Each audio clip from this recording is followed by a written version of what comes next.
Hello, everybody, and welcome to yet another fun, educational, and entertaining episode of Fun with the Mayor. Today, we have with us our wonderful, our educated, our entertaining, and our also very active Public Works Director, Dave Buck. Hey, Dave, we're standing out here in the middle of Salisbury and Navajo. It's kind of rainy, it's kind of windy, and above all else, it's kind of noisy. What are we doing here?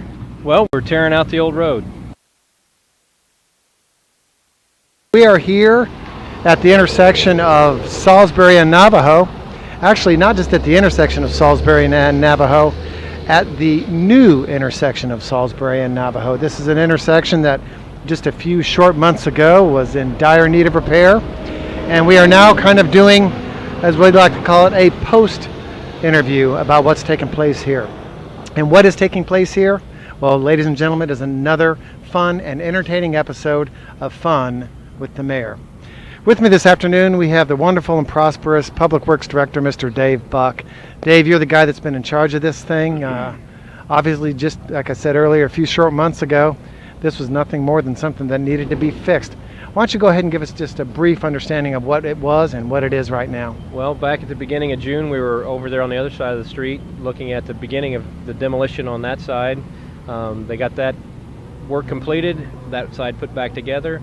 And right after 4th of July, we switched sides and they began working on the northbound side, demoed that, and pretty much used the whole month of July to get that side done. Really, Milestone did a great job of keeping this project on schedule. We've kept it actually under budget because we were able to remove some of the items and not need them. I don't know who that was. They liked the road. Apparently they did. That's just what I'll tell myself. But happy to have it back open. Our plan was originally to have it back open to both directions before the start of school. August 1st was the deadline. They hit it on the day. That was the day we had all the hail. It was kind of a hectic afternoon that afternoon, but so far things seem to be working smoothly, and we're still working on the finishing touches of the signal and the street lights that are going in. So, well, but this wasn't just a matter of sort of redesigning an existing street plan. We actually changed the complete dynamic of this intersection. This is, oftentimes we have the opportunity to create great change. And this is an example of that. We had for years been receiving suggestions as to how to better improve this particular intersection. And it seems abundantly clear that we have used the suggestions given to us by the community as well as some relatively contemporary engineering techniques to make not only this intersection safer, but to make it more smooth and incorporate some stuff that, well, I know a lot of folks haven't seen around this community. That's right, and there was a long list of improvements and ideas that we compiled over a long period of time while we worked our way up Salisbury Street, and this project moved its way forward on the capital plan for its turn to finally happen. We had a pretty long list of ideas and improvements that we could hopefully implement as a part of the design.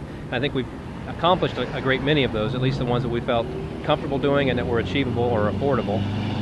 But there are some new pavement markings here that many of the folks who commute on bicycle through our community, bike markings that are in the middle lane show a bike with two arrows above it. That means that is a shared lane. We've added signs to the side of the road that indicate that bikes may use the entire lane for those areas. That's because we've got a series of turn lanes and a configuration of the roadway that doesn't lead itself to have a clear bike lane location, and so we want to indicate to the bike and the motorist that they can pick a lane and be in it legally in that area as we come up to and leave the intersection of Navajo Street. So that's commonly done other places, but this is kind of the first time in West Lafayette that we've done it. One of the other things that hasn't been installed yet that they will be working on here in the next few days are smaller pavement markings similar to that indicate where the loop is. And folks may not know it, but they're actually wire loops under the pavement that indicate when a vehicle or a piece of metal large enough to send a signal to the controller cabinet that there is a vehicle, or in this case possibly a bike, ready to trip the signal and cycle so that they might get a left turn arrow on the next cycle through the traffic signal. So without that indication on the pavement, bikes don't know where to go to know that they're telling the traffic controller that they would like a turn to go when they get the next time up.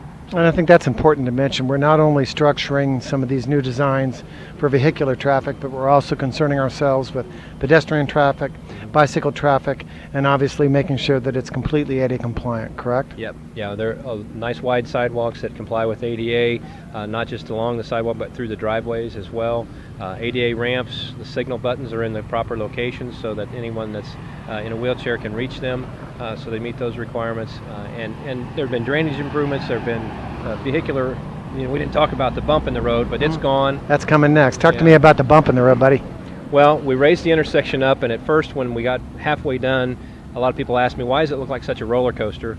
But visually it was a lot more dramatic than it ended up being when we got the other half of the road built, basically. So when you could see the half of the road up in the air, it really looked like a drastic difference. But now when everything's blended back together and they're working on finishing all the grading, it looks like you said earlier, it's always been the way it was. Well, I think that's probably a strong identifier of a project that's been well planned and well done. Now that the major construction's predominantly over, it really does look like it's been this way all the time. Yeah. And it's functioning smoothly. I mean, we haven't had any issues that I've heard of anyway, that people have had problems navigating up through 52. It's very similar to the way it was, so that helps it feel like it's not that drastic, but the changes are subtle and they blend right in. So obviously, as a part of an ongoing project to make the city of West Lafayette a more bike-friendly city, and also in conjunction with our Complete Streets project. Is that correct? Yes. The community as a whole has adopted a complete streets policy that we don't just consider vehicles when we redesign a road or add a new road, a new project. We consider pedestrians, we consider transit, bus, as well as bicycles. So anybody that has use of the public right-of-way, we try to accommodate for them to have a safe place, the safest possible place in combination for everybody to coexist in that roadway as we can. And a lot of that is reflected here with this layout for the bikes through this area from really Rainbow Drive up to Sagamore Parkway. Very good.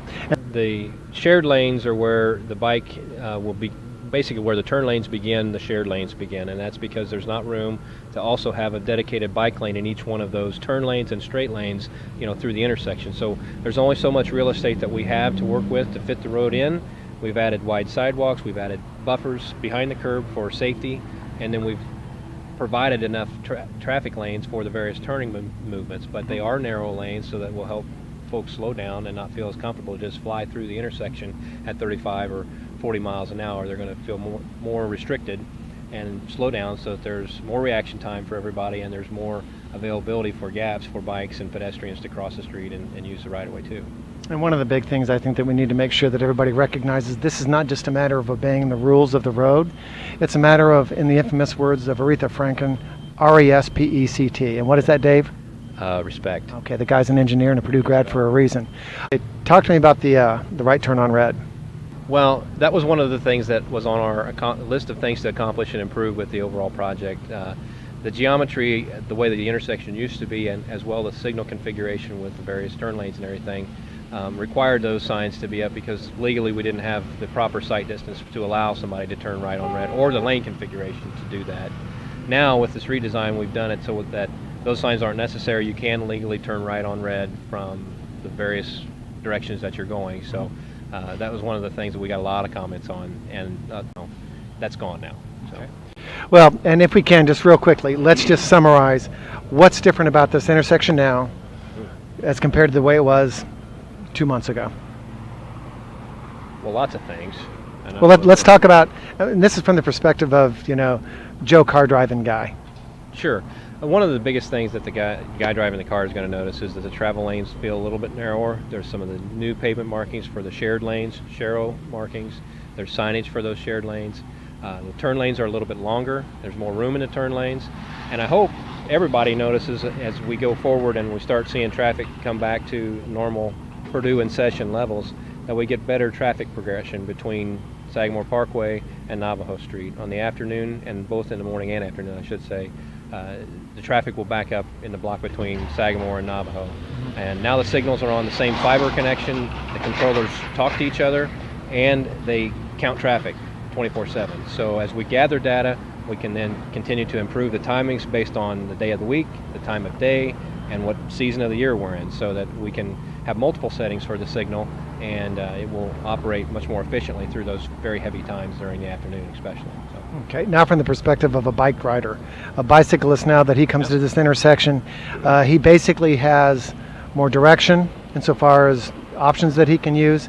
However, he still has to exercise due regard when approaching the intersection, whether or not he has the green light. That's right. Everybody has to follow and obey the rules of the road. Bikes have the same rights to the road as cars, but they also have the same obligations. But on Salisbury Street, south of the project, we have 5-foot bike lanes going each way, so on the southbound and northbound sides.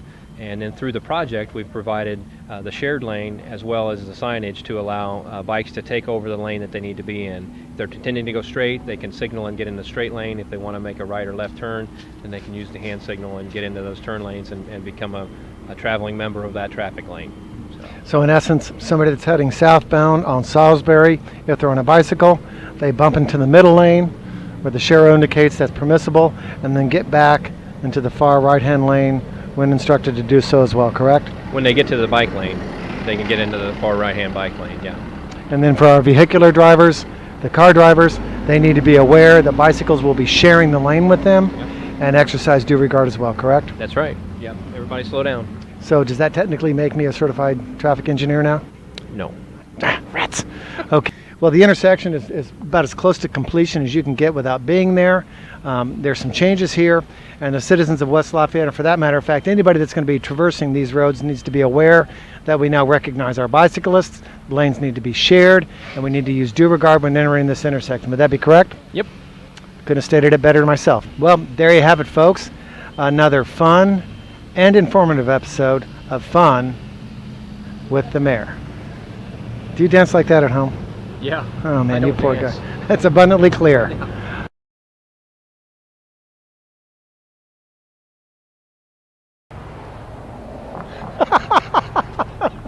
I missed it. Yeah. Now, just for one quick second, we've obviously been conducting this interview here with Mr. Buck, and he does seem to be a much bigger man. Can we get some fairness back into advertising? Welcome back to the reality of John and Dave. Beach Hill. God.